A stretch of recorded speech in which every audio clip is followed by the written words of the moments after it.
All right, it's bourbonblog.com live, a holiday edition. It's almost as though we are warming up by the fire, having one of the most anticipated cigar releases always of the year. I'm with my good friend Sean Williams of Cohiba. This is the Cohiba Spectre 21 that has been long awaited by Cohiba fans, right, Sean? Yeah, man. It's 2020 was 2020, so we didn't do a Spectre release last year, so we're really excited to sort of get back on the program, so to speak, with this year's Spectre release. But I mean, there are some benefits to it from a product release standpoint. We got a chance to sort of sharpen up a few things that probably weren't ideal. Namely, the packaging. We had a chance to really just go in a totally different direction with the packaging, which is pretty cool. Right. No, it's great packaging. I've just lit up the cigar. It's so incredible. And I know I've read about what I'm smoking, but tell us what we're smoking here.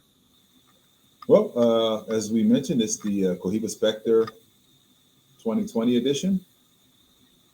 And as far as the breakdown of the cigar itself, the wrapper is our finest Ecuador Habano, 5-year aged. The binder is wrapper grade Connecticut broadleaf from grown here in USA in the Connecticut River Valley. Goes through an extra fermentation process, gives it a little bit more character, a little bit more age. But then once you get under the hood a little bit further, that's where you really start to get into some nice little nuggets. Namely, we have 2014 Piloto Cubano, aged in tercios. And we've talked about that process, and I'd imagine at some point we may explore it again. And then we have some beautiful Jalapa Nicaraguan tobacco from 2017, aged in sherry barrels. So some holdovers as far as the techniques, which remain consistent from the first Spectre to this one, that makes it just an exceptional experience. And as usual, there are certain components that we will never have the pleasure of being able to use ever again. So that's what makes the cigar what it is. And incredible packaging as well. Oh yeah, show us the package. The packaging is always so divine. I know you have it there, and again, so glad to have Sean joining us live from his own cigar lounge there in Atlanta. It's heavy, man. So I'm gonna do my best. Oh my god, that's large. Yeah, it's in the box. That is serious business. Look at that. Yeah, I love it. Of course, the cigars would be in here, but mine are actually in my humidor. So love it. Oh, that's beautiful. That is so nice. And again, it's 10 in a package, right? Yep, 10 cigars. 10 cigars in a package, and you will want to eat your Wheaties before you lift that box. Yeah. Oh, I thought you were going to say it before you even smoke the cigar. That might be a good idea. That wouldn't hurt either. So. Yeah. No, this is beautiful. So that part of the tobacco, I love the fact that it's partially aged in sherry barrels. Used sherry barrels. Tell me about that. What I can almost get this kind of this silky note on it. Is that part of the sherry barrels? It just adds this, and it's one thing if you you talk about aging tobacco, and sherry is different from bourbon and even rum, and that is just a sweeter spirit. So you just get this really pronounced sweetness that really marries well with the normal sort of body and complexity of the Jalapa Nicaraguan tobacco.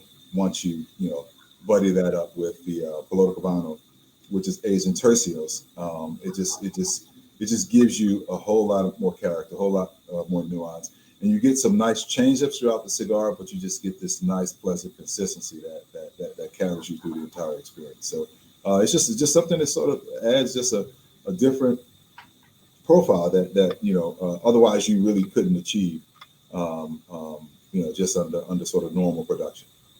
Excellent. No, so many good people watching, some good questions. Aaron, David, Thomas, thank you, all of you for watching.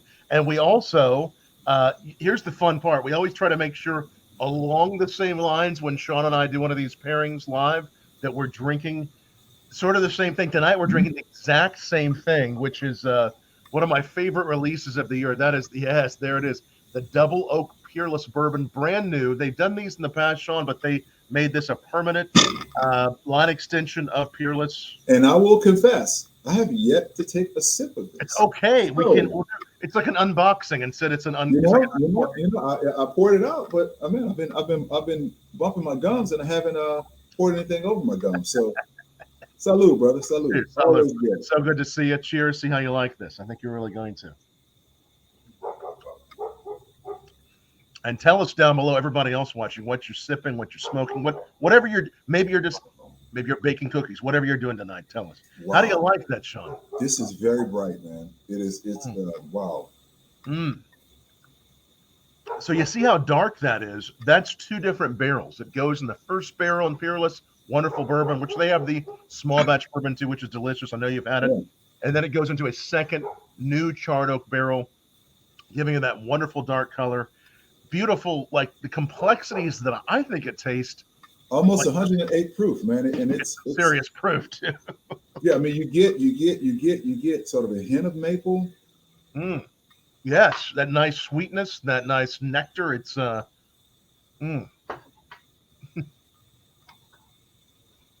many interesting elements, right? So many things. I'm looking for the baking spice. Yeah, the little cinnamon. Maybe it's more nutmeggy. Yeah, this is good though. No, I'm glad you like it. I think this. It has the body, but it doesn't have the heat. I'm not a big. That's right. Yeah. A lot of body, a lot of, and again, it's going to be in more and more markets. And Peerless is getting to more and more markets. So be looking. Wow. Yeah, man. Look for this because as y'all are watching, if you're looking for the perfect, Christmas Eve or Christmas Day bourbon or something to ring in the holidays, the New Year with, this is something so deep, and it's to me. It's not about the age, but this tastes like it could be like 13-year-old plus. And it's not. It's so good. It's just so amazing. The pairing, I don't think there could be a better pairing. This deep bourbon with this silky, smooth, elegant cigar. I love this. Yeah, man. Okay. Yeah. So the flexibility and the convenience of filming from home also comes with its trappings, right? So that's my 13-year-old daughter coming out to yell at me about something, and I have no idea what it is. I hear the door open and she peeks her head out. You lied to me, and I was like, and for everybody listening, I'm sure it's something related to food or where I said she can go, or maybe I changed my mind. So it's nothing serious. It's like all the holidays. It's not like I lied about who her dad is. It's nothing serious. I'm proud. It's maybe a Christmas secret of some sort. This is so good. So a lot's been happening there. Obviously, there wasn't a Spectre in 2020. Everyone, to have the people that are such big fans of Spectre, they're waiting for this. What's that build-up been like for you all? Last year was pretty busy for us. Right. We released Royale like right as the pandemic really set in the spring of 2020. We thought about maybe sort of holding off to release it this year, but we had already had all the mechanics in place, so to speak. We had our national meeting. Luckily, we were able to have a national meeting in Nashville last year. So, introduced Royale to the sales team and the entire company. Everybody was really excited about it. Our factory in Donnelly, Honduras was really excited because there had never been a Cohiba made there. And we thought it was kind of good to do because there were a lot of uncertainty during the time, right? So we figured at least this was something that we could really rally around and kind of see, test our mettle and see what we made of in the midst of some very, very uncertain times. So we decided to move forward and release Royale last year, and had some stops and starts, obviously, as it related to factory shutdowns, markets here shutting down, things of that nature. But overall, had a successful launch of the product in the midst of, an unforeseen and something that you couldn't plan for as far as the landscape. So that kept us plenty busy. So I don't know that we had some questions about, hey, are you guys going to do Spectre this year? And we said, no, we're going to wait till next year. Everybody totally understood, especially from an economic standpoint, not really knowing how things were going to shake out. You know, especially releasing a cigar that was a bit pricier. So I'm glad that we took the time to to let the Spectre sort of anticipation build a little bit, because this year's just been bananas, man. With starting off with Series M in the spring, Weller by Cohiba in the summer, and Oh, now I love that. Spectre, and then C8, which is a unicorn that most people never even see because we only did 65 boxes. So this has been an exceptional year as it relates to special releases. But the Spectre, lovers certainly were looking for it. And I got some questions last year, but nobody was put off that we didn't release it. Everybody understood. Everybody was, sort of just dealing with the same sort of shifting landscape. And this year, once it was released, it flew. Normally it does. This is actually the biggest production release we've ever done for Spectre, with 500 boxes. So it's good. We had a little bit more available to the marketplace, but the marketplace really responded to us, and I'm very, very thankful. Yeah, no, it's so good. And again, you're watching Bourbon Blog Live here with Sean Williams. If you have a chance, as you're watching this, enjoying, I see people enjoying their cigars and whiskey. They're commenting down below. Take a moment, like this video, share it. We always appreciate you all sharing the good word about the great pairings we have. And again, that C8, tougher to find. How many boxes did you say went out on the C8? Well, put out 60 or so. 60 or so, only in travel spaces. Yeah, right? so primarily duty free, but we did make a few boxes available in some of our larger markets for some of our most stalwart retailers, so to speak. We're talking one box at one place and another box here. So there are smatterings of it out there in brick and mortar retail, but it's primarily something for duty free. Because it's just a very, very specialized offering, even more so than Spectre, which is something to say. Even more so, and we see these special releases, of course, always the Spectre. Sometimes you do the C8, and it sounds like next year you have a whole lot planned. Anything we're able to tease for? Yeah. Well, I can assure you, whatever we have, you'll have, and we'll do this again. But we're already working on Spectre for next year, which gets harder and harder every year. Just to be totally transparent, it gets harder and harder to do it every year. Series M will be launching again in the spring. The Weller project will be launching again in the summer as well. And I'm sure there'll be something else that we sort of drop in the ecosystem as well. But those are the three for sure you can count on. M, Weller, Spectre again next year. Excellent. I see we do have some other Cohiba. Miguel is smoking a Cohiba. My dude. What's going on, man? South Florida. Having that, and he said Miguel's saying he hasn't smoked a Royale in a while. That Royale, people love that. Miguel was one of the first people to smoke a Royale. When we launched Royale, it was during COVID, at the height of COVID. So I was doing the nightcaps of Cohiba every Friday night. And Miguel's one of the I call it the nightcap family. And fortunately, I had a chance to actually meet him face to face down at Smoke on the Water. Shout out to my guy Danny down at Smoke on the Water in Weston. And we had a chance to burn a cigar in person, which is great, man. Because you meet a lot of people virtually. I met an exponential number of people virtually last year, and my mission is to try to at least have a cigar with some of these people who Miguel was one of the people that helped me sort of get through COVID like everybody else. I look forward to the Friday night nightcap and spinning some tunes, smoking cigars, and he was one of the first people who picked this Royale up from Neptune before a lot of people did. So he smoked enough of them. If he never smokes another one, I won't be mad at him. They're so good, and to think that this was one that was released it was right towards the beginning of the pandemic, wasn't that? Royale was April, man. April, yeah, man. April. It's become one of the it's become one of your most popular now, hasn't it? It is. It's. I mean, still, let's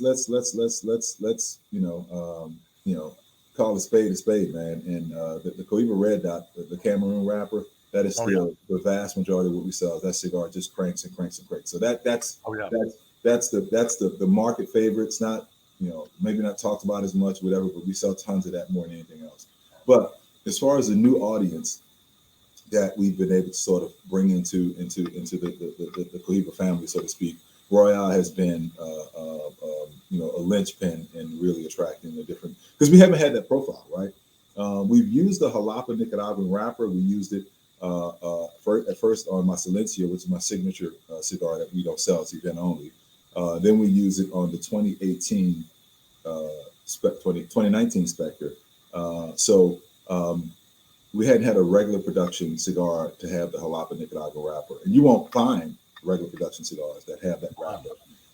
So it is a profile that really speaks to a certain palate. With the Jalapa wrapper, Jalapa Valley tobacco in the filler, Hamastron Valley Honduran tobacco, and you got some Esteli Nicaraguan tobacco. So it's a different expression that we hadn't had in the Cohiba lineup up until that point. So it certainly has caught the attention of maybe an audience that we weren't speaking to prior to that.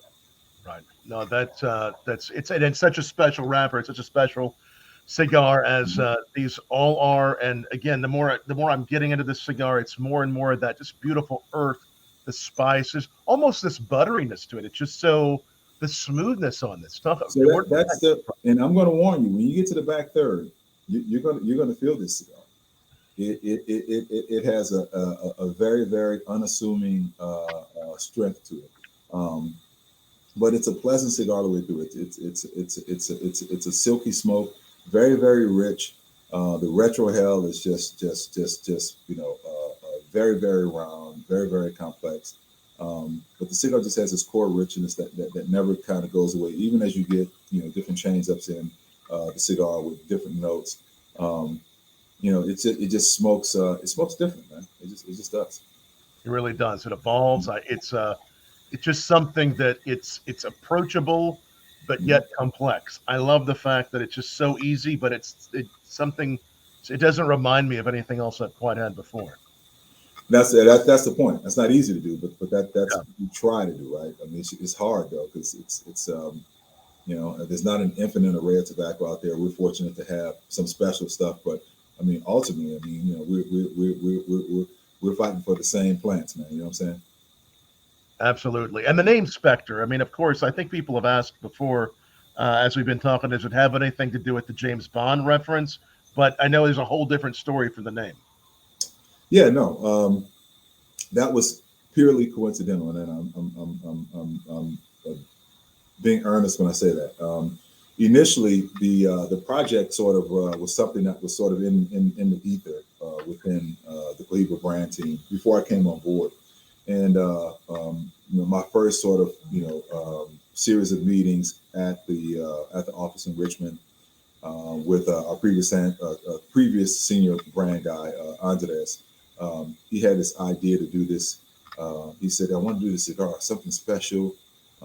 Really hard to get, but it has to be good. It can't just be bullshit and fluff. It has to be really, really good, but hard to find, almost like a ghost cigar. That it's just not something that people can really get." So it sort of took on the name. Internally, we called it Ghost. But obviously, we couldn't use the name Ghost. I mean, there's already a cigar called Ghost. So then it was like, okay, well, what kind of evokes that same sort of shadowy, elusive? We were thinking Phantom, which I would have liked, but there was some trademark issues as it relates to that. But lo and behold, one of the companies within the Scandinavian Tobacco Group owned the rights to the name Spectre in the tobacco space. So that's really so it's just sort of an air of Spectre, just something shadowy, but ominous, so to speak, and that's really where the name came from. We went through a couple of iterations before we found a name that we can use. Now, it doesn't hurt that that this name sort of evokes a certain response from Bond fans, but that was not the intent. I promise you. Right. I think James Bond or whether you're the villain or Bond himself, it would be a cigar fit for any of them. I would hope.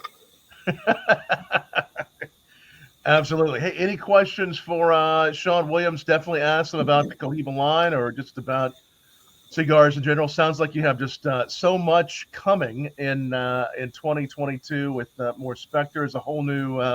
It's gonna be a whole new expression of that Weller cigar too, isn't it? Yeah, totally different. We actually have Weller bourbon barrels in the DR as we speak. and we have different components of tobacco aging in Weller barrels. I'm going to be down there either the last week of January, first week of February, and then we're going to sort of pick apart, what leaves respond better to aging in the barrels, and then from there, kind of nail down what the blend is going to be. But yeah, it's going to be totally different. Totally different. And those leaves are actually aging in the barrel right now. Yeah. As we sit here now, we have different tobacco leaves, different varietals in aging in Weller bourbon barrels specifically, not just Buffalo Trace distillery barrels, specifically Weller barrels. Specifically, as we all know, the Weller is such a great bourbon, and last year's was meant to complement with the Weller, and we tried it several months ago. It was a beautiful complement to the Weller. Now you're going to have just a touch of that influence of that bourbon on the leaves. Yeah. What do you predict? I mean, as you put the I got to be honest with you, man. I don't know, Tom. I hadn't had experience with leaves being aged in any barrels before coming on board here, and that's been a beautiful thing about it. I mean, I made cigars for 10, 11 years before being given this incredible opportunity, and I've learned so much since I've been on board here. I had never had experience working with Cameroon leaf. Had never worked with Connecticut broadleaf, not any good Connecticut broadleaf, and hadn't had experience with piloto Cubano, of which those things are sort of signature components in the Cohiba family. So that's been new. We look at the Macazar, that the wrapper on that actually spends a little time in red wine barrels. I had no experience with that. We talked about the Spectre in the sherry barrel. I mean, that's something you don't just say, and I haven't really had to do the heavy lifting to get the barrels in, but as I understand, the Spanish sherry barrels are a bit harder to get than wine barrels or even bourbon barrels. So this is not stuff that I would have had available to me as a small boutique guy for years. So there's a lot of things that's new. So this is going to be my first experience, kind of getting an appreciation for how tobacco responds to aging in bourbon barrels. So I'm looking forward to it, but I don't know what to predict. We've done in our family of cigars. You have the Diesel Whiskey Row with Rabbit Hole. So there's some experience there, but that's not something that I sort of had hands in. So I'm hoping for the best. But we'll see. We'll see. I don't think it's sort of like the doctor's Hippocratic oath. First thing is first, do no harm. So I certainly don't think this is going to do any harm. But to say how much more it's going to enhance the experience, I'm just not sure. But hopefully I'll know a month from now when I'm down there. Yeah. Oh yeah. You'll be there. You'll be trying it out. You'll be seeing what the leaves have done, and of course just figuring out how much of that leaf to put in there to give it just enough of that touch. Yes, sir. Yeah. And I see more fans of the Cohiba family. Justin Curry says he smoked about a half box of my Wellers, and they have been great. Glad you like those, Justin. Justin, thank you, man. Thank you. They are so good. And a question from Thomas there, that the name makes it sound elusive, but where can you find the Spectre for this new 21? Where can we? Where is Thomas? Where is he at? How about that? What city? He's not too far away. He's pretty close by. He's very close. I think he knows where to find. He's very close. He's gonna jump out the porch here. I think he might know a guy. He might know a guy. Otherwise, if he doesn't, is there a good place to find him? I think he might know a guy, man. Yeah, let's see. You go online. You just where's the best place that you know of to find him? Online, certainly I would try Neptune. Neptune Cigars. I would think cigar.com. Would probably have it. I'm not sure. Yeah, the number of small batch cigars. I'm sure they would have some. I'm not sure that what they would have available at this point because it was released a few weeks ago, and a number of places have sold through. So, but yeah, I mean, I would just do a search. I mean, it's available online. I don't know where you. So you guys are in. We're right on the border of Indiana and Kentucky, but we find some good ones around here. And I tell you, I think part of it's just about the hunt, and there's more usually than there would be on the Spectre. So we'll be looking at that. And again, saw somebody ask again. We're pairing it with the both Sean and I have tonight, that Peerless Double Oak. How are you liking? The more you're sipping that, how you liking that? I Sean? love it, actually. I love it, man. Yeah, So yeah. so I love good, it. so deep. I'm using the Cohiba. It's a great compliment to the cigar because it has sort of that same sort of has, like I said, has the body. It's viscous, but it doesn't have the heat. So I'm getting good complexity. You know, great nose. Oh yeah, It's just a rich pour, man. it's So so it's bold. really it's really. Yeah, I would and not do this with a lighter cigar though. right. It But takes it that also it doesn't overtake your palate. So bigger cigar. I'm using a Porsche Design Cohiba. This is a great lighter, by the this. I love the thin flame. I love what it does. This is a great lighter. So glad you like it, man. yeah, great Porsche Design. I do recommend the Porsche Design lighters. Those are fabulous. Again, any other questions for Sean? We're so glad to have you on. Is there going to be a special cigar that you have for the holiday? One that you like to light up with on Christmas or No, anything? Is there any no. I mean, cigar honestly, traditions you have? just before we got on, as I mentioned, I'm smoking. This is a test blend that I wrote. So I smoke a lot of these.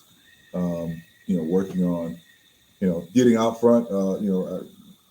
Possibly looking at doing something special, special release for 2022, but maybe 2023. So I'm always working on stuff. So I smoke a lot of that. But as far as a holiday cigar, I don't know. I don't know about Christmas, but certainly New Year's. I'll probably bring in the New Year's with the C8. Yeah. The C8. Oh, nice. Just that very nice way. We're all looking forward. Well, of course, I know you and I are both back on the road now. You've been doing some holiday parties in New York. You've been all over, and where are we going to be seeing you next coming up? That's a good question. Obviously, I won't be doing anything over the holidays. I think the next big trip I have coming up is the Super Bowl, which I won't actually be at the Super Bowl. I'm going to do the big event with Ron Jaworski and Mike Ditka, their Super Bowl party. So I'll be in LA for that. So I think that's the first sort of market activation. We have a company meeting in the second week of January, so I'll travel for that. But yeah, other than that, it'll be for the Super Bowl, or at least the festivities ahead of the Super Bowl. Then after that, I'll be here in the local Atlanta market, hopefully doing some activations. Just kind of depending on what things look like, just sort of out in the landscape there. And then after that, I'm probably going to hit the Tampa market. Not sure if I'm going to actually do any events. We have a new sales guy down there that I haven't had a chance to meet or spend time with. Has some pretty good market accounts down there. So may just be getting down there just to do a market visit and maybe do some small things. But I think over the next month or so, that's all I have coming up. But next year will be just the same. I mean, depending on what happens, externally with things we can't control. But if all things turn out to be pretty settled, then I'll be at a city near you somewhere soon. I'm sure that's sort of the nature of what I do. Absolutely. And is that Super Bowl party one you usually do, or is that going to be brand new for you? I've done it once or twice before. I think once before, and we kind of alternate the brands. And I think this is my second time doing it. It's a fun time. It's both Jaws and Dick are big cigar guys. And, Oh yeah. And there's a lot of current NFL players, and my favorite part of it is a lot of the old retired guys that are there, and all the festivities that go along with that. So it's a cool party, and it's something to raise money for their charity. So we support it, and some way, shape, or form. General Cigar will have representation there. I'm fortunate that this year I'm the brand going out to LA. So yeah. That is great. Well, definitely be watching Sean, all the great places he gets, and best place for people to find you is what? Is it on Instagram is probably the easiest. Sean Williams _ Cohiba. That's the easiest place to find me. And of course, I'm on Facebook as well. But most of what I do, I activate from Instagram and I just post it over to the other platforms. So that's the easiest way to follow me and keep up on what's happening. And hopefully, hopefully people pay attention. You know what I mean? Oh, they do. They do. Yeah. They always enjoy. I certainly do, and we at the cigar family and friends love seeing where Sean's going. Find him there and let him know where you are, and always obviously we know you're already watching Bourbon Blog. If and as we get more places, as I'm more places hosting tastings in the new year, be watching for where we'll be, and if you want to see me. Get near you with some bourbon, drop me a line wherever you're watching. Yeah. Feel free to drop me a line. Again, so many good people watching. Pairings. Okay, so someone is asking, Kay Berry, thanks for watching. Pairing suggestions for the Cohiba Weller. The best one is, I think, is going to be that Weller 12, but probably any of the Weller family will be perfect. Any of the Weller, any of the weeded bourbons, Yeah. really. And I, Weller, even for me, is hard to get. So I know that it's tricky for some people to get their hands on. But any of the weeded bourbons coming out of BT will do the trick.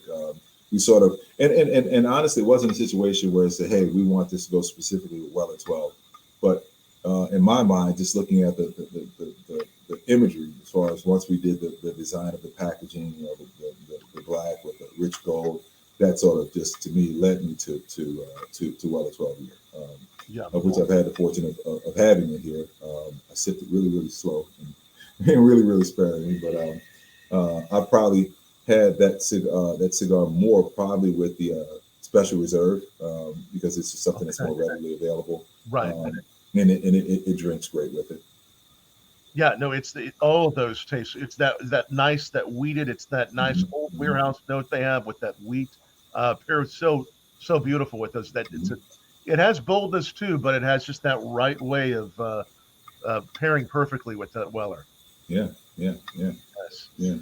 Miguel says half my humidor in stock with Cohiba cigars. Great job blending these babies. He has a lot of them, as you say. Oh man, thanks a lot, Miguel. Miguel has some stuff down there I don't have, but yeah, yes, Commodores, he has all kinds of stuff, man. So, so we know Miguel. Yeah. Well, where's Miguel based? He's in I don't know if it's West Palm. I think he's in is that where you are, Miguel? Either Palm Beach or Broward County, but South Florida. Yeah. It's good to see those fans and friends, and again, we've been tasting this wonderful new. Justin's drinking a good one. He has a Willet Rye, man. That's awesome. Yeah. Oh yeah, look at that. Justin's having the Willet Rye. That's another good one. So many good pairings. We always enjoy what you all are trying, and if you're not already subscribed to YouTube and all the places you're watching, be sure you subscribe to this. And this is almost an embarrassment of riches, though, man. I mean, every time we do something, man, you send me some good stuff, and I really want to give a special shout out to the good people at Peerless. I mean, the first time we did this, I mean, they sent me the case with the 4 different expressions, which was just amazing. And this just doesn't disappoint. So, it's so good. And I literally hadn't taken a sip until we came on. So it was like I don't know what I expected, but that's very, very good. Yeah. It is so beautiful and bold. And thanks, Cordell, and all of our Peerless friends. I just saw these guys last week. We were in Louisville hosting a few tastings, so we always enjoy stopping by, trying the new single barrels like you tried. If you're in Louisville, look for those special distillery only releases at Peerless. But no matter where you are, look for the small batch bourbon, the small batch rye, and hopefully, if you can find it, and it should be able to a lot of places. The double oak bourbon is so beautiful and has been getting so many rave reviews, and it's winning over bourbon fans far and wide. So much to look forward to in the new year, Sean. I really appreciate you taking some time during the special holiday week, and for everybody watching, taking some time to join Sean and I to taste these, and we'll look out for the Spectre 21 and all of the Cohiba line. Sean, hopefully we'll see you real soon, brother. We really enjoyed our time together in New York a few months back, and hope I see you in Atlanta or someplace real soon. Yeah, if you get here, man, you come here and you're doing something. Please give me as much notice as possible. I know we missed each other a couple months ago, and no, we didn't. We actually you weren't able to come to the event I had, but we actually had a chance to sit down and have some food and drinks and cigars. How'd that event go? Did that go well? That was at the. Yeah, it did. I mean, it was inside a super exclusive furniture gallery, so we couldn't smoke there, and I wasn't really inclined to step out because I knew afterwards I was going to Club Mac. So, but Right. it was good. I love doing events that are sort of non traditional cigar events. I mean, because that's where you get a chance to sort of expand the tent a little bit more and expose new people to the love of cigars, man. So I don't shy away from those. It's always fun. Yeah. Absolutely, my friend. It's so good to see you always, Sean, and so good to see all of you watching. And if for some reason you joined this stream, of course, midway through, it's going to be available permanently. So thanks for watching it, sharing it, liking it, and Merry Christmas, Happy Holidays, Happy New Year, and Sean, thank you very much. Really enjoyed Man, the Spectre 21. Well done as always. You continue thank you, sir. to blend and Cheers. put out some Cheers. great stuff, my friend. Peace, blessings, and prosperity to you and your family, to everybody out there listening, to you guys and your family as well. Salute. Salute. Cheers, my friend. Thanks, Sean.